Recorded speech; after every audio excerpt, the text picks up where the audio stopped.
Yeah, make sure we- Saxophone. Remember when I wanted to roll the record on saxophone? yeah, we got one there. Pushing this old Connell line. You know what I like about this album? There's two highways named in it. I-94 and 95. And the I-5. Oh, I-5, sorry. I-5 and 94. Yeah. Right. Yeah. So what's this about? It's about Alan. It's about Alan, but it's also about going up the I-5. Yeah. Who was I talking to about this?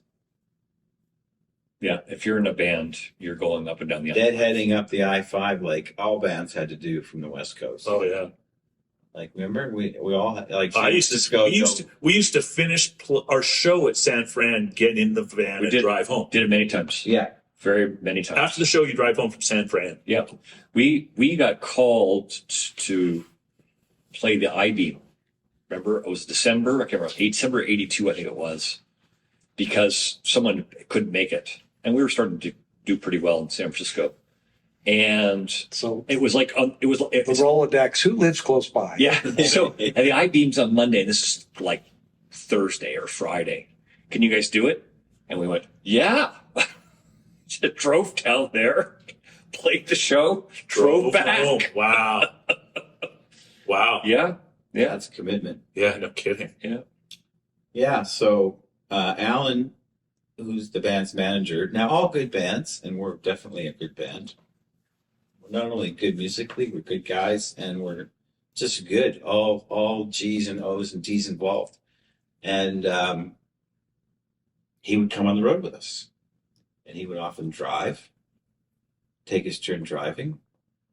And in this story, we kind of merged a couple of stories. We had to get up Got an there. interview at KSMU. KSMU. KSMU, that's what I say in Yeah. there, right? KPFK is in LA. Right, Yeah. which we played as well. Yes. Actually, I just listened to some recordings we did. Andrea Pretty Enthal. good. Yeah. Yeah. Like, And that was a nationally syndicated program. the whole Set the Fire record we played live at KPFK. Yeah. I just heard that. And then, so Alan got a little psycho. Might have taken acid. He was taking a lot of acid at that time, As all good managers as do. all good managers do. It's a prerequisite of good rock and roll managers. Well, but he drove to the night. He had driven through the night, wouldn't he wouldn't let go of the wheel. Yeah. And he was starting to do that weird giggle laugh that he does where his eyes go. It's a bit manic. Yeah. Yeah. And then we got pulled over by a state trooper In Oregon. in Exactly. Oregon. Yeah. Anybody want to take over? Well, so we're there's two seats in the van, and then there's a bench. And some people sleep under the bench, some people sleep on the bench, and some people sleep backwards With between seatbelts, by the way. No seatbelts. No There's two seatbelts. This is a long time ago. And the state trooper, knocks on the window, roll it down there, and, can I see your license and registration? Alan pulls out his license registration. What are you guys? You have surveyors? And we've got these rolled up posters and that kind of stuff. No, we're a band. We just played San Francisco on the way home.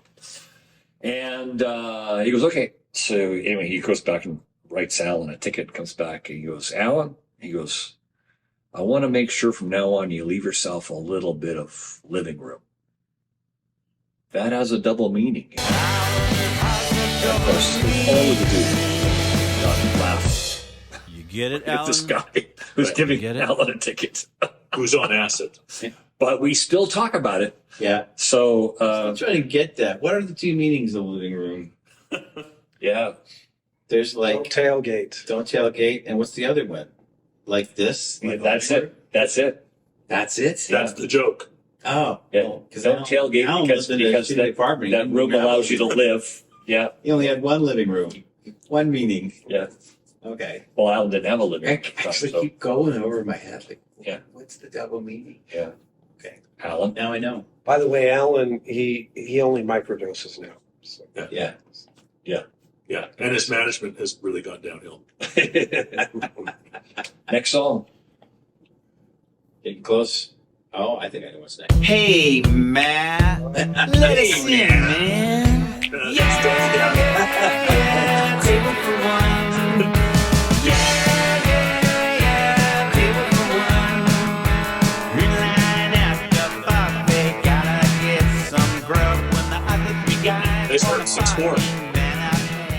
no idea. It is. No kidding. Yeah.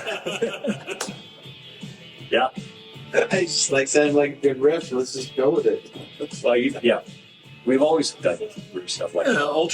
alternate type signatures like Rush. Just like Rush. Just like Rush. Yeah, you're just like that. 1, 2, 3, 4, 1, 2. Okay, what? Maybe one of you should start the story, and then I will correct you. Oh, okay. No. That's not what. So every song on this record is about every member of the band has a song on this record, and this is Matt's song. And Matt has always been known as Table for One because of I think there's a double meaning in this one, personally, but so The only child. You're the best of the story because I actually came a little bit later. I think I was there's the story of Table for One. And what's that? Which, well, Matt actually said the words Table for One, but he actually is kind of that guy. He is that guy. No, he is table for one. So I'll start the story. Yeah. Then we can go into Then Matt can correct you. then he's that guy. Yeah. He's still a Table for One. Yeah. And he's proud of it. So Does this story involve a Chinese buffet? Yes. Okay. So I think it was North Bay or was it He's either North Bay or Thunder? Ferry. I think it's Barry. North Bay. I think, but So Those towns are both in Spain, by the way. Yes. yes, south of Spain and Mediterranean. So we roll into this. I remember it. We were driven a long time from somewhere. Did the sound check. Quickly had time to check into some shitty motel, and either shower and get changed and go to the gig potentially, or eat and no shower. And Matt decided, and there was a Chinese Canadian buffet like they have in North Bay, beside the motel. And he went there, and it was a Friday, I believe. And he went to go eat. And then Brad and I, and I think Mark LaCour, our sound guy, yeah, he was there. decided to go have a shower, change, and go, and then see what would happen. So we quickly showered, got into our gear, our gig clothes, and then run over to the Chinese buffet. And there's a big line up there, but Matt's at the front of the line.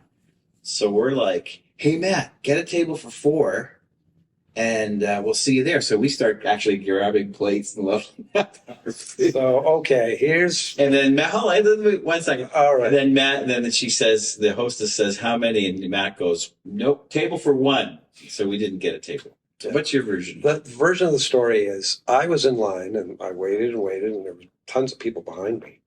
And then I'm pretty well, still not at the front. There's people ahead of me, people behind me. So these guys come in, and the weird thing about